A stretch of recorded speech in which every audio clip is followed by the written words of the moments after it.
Good morning, everyone. What is the formula? The formula. Well, what do you mean? Well, the formula for knowing, really what my purpose is.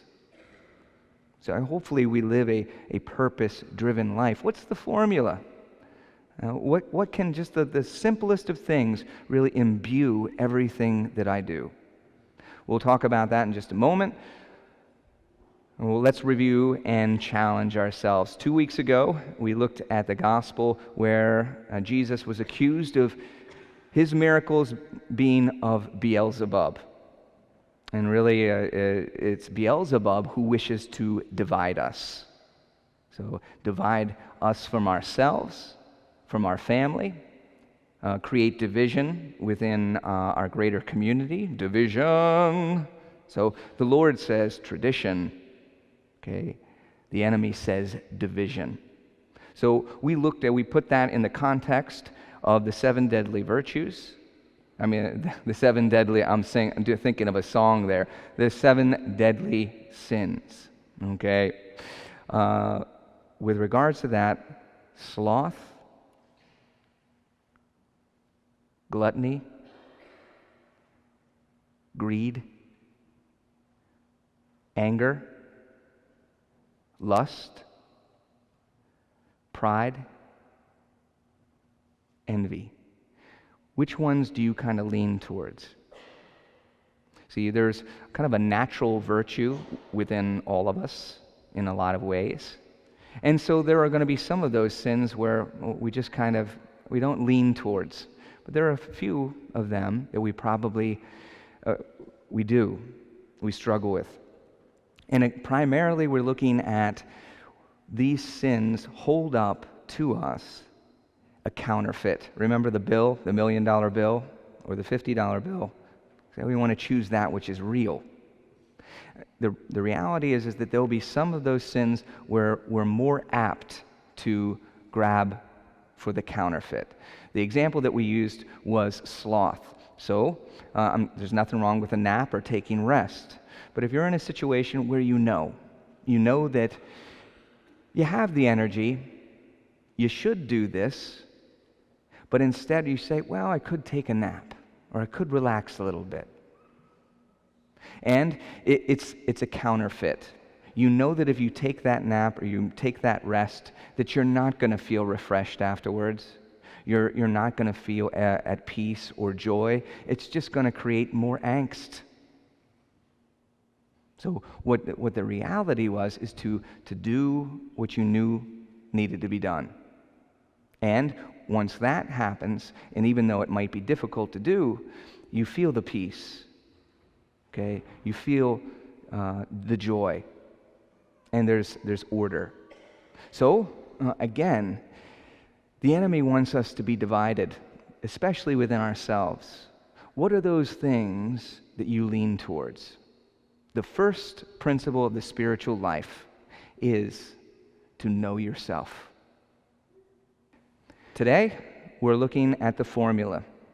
See, we're celebrating the solemnity of John the Baptist, the nativity of John the Baptist, his birth. And so he comes into the world, and we see either from that first reading from Isaiah and also the gospel, it's talking about purpose. So we know our purpose. If we have a simple formula, it's going to imbue everything that we do. Because let's face it, as far as our purpose, it's going to be different for as many people as we have here. But there's something that's going to be common, and it's this. From the Baltimore Catechism, I believe it was question 5. Why did God make me? He made me to know Him, to love Him, to serve Him in this life so that we can be with Him in the next. And if you really think about it, that if we have that disposition, well, what am I supposed to do as a parent? What am I supposed to do as a young adult? What am I supposed to do as a grandparent, as an employer, as an employee?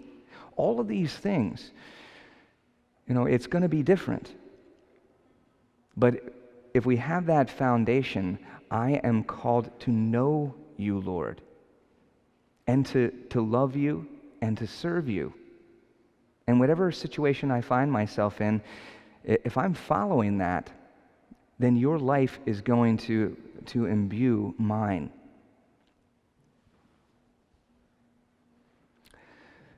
John the Baptist was the herald of Jesus.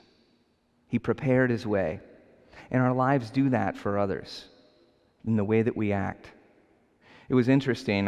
I'm not a fan of MTV these days. I was back when I was a teenager.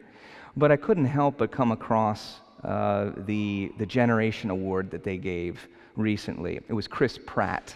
So if you don't know who Chris Pratt is, I can understand it. He's been in film for the last 15 years or so. You might recognize him in movies like Guardians of the Galaxy and the recent Jurassic Park movies. Okay. And he won the award, and he came up and he did some entertainment as well. There was 9 reasons for Chris Pratt. But the last one, and that was his whole point, was very interesting what he said.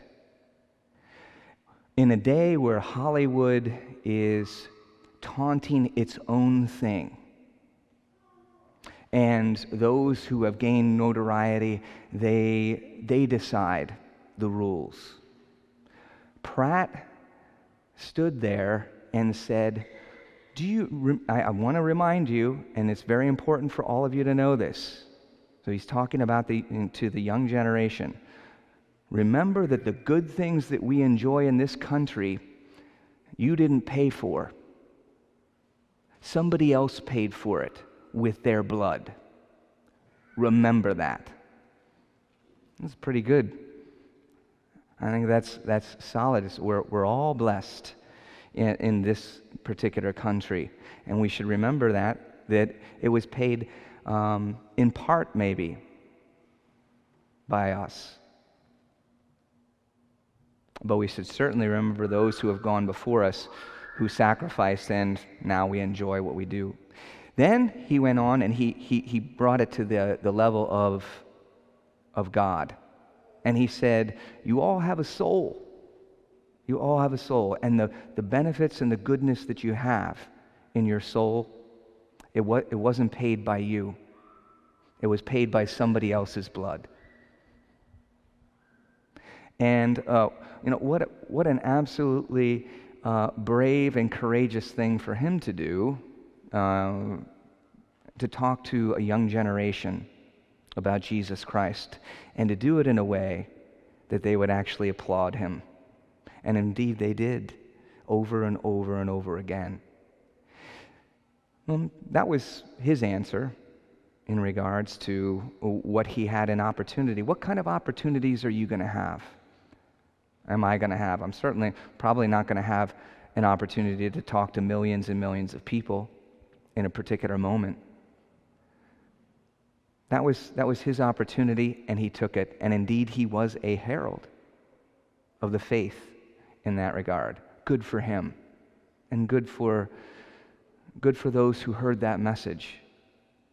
I hope and I pray that we, on that foundation, knowing that whatever I'm doing, I'm called to know him, to love him, and to serve him, because ultimately I was created that I would be with him in the next life.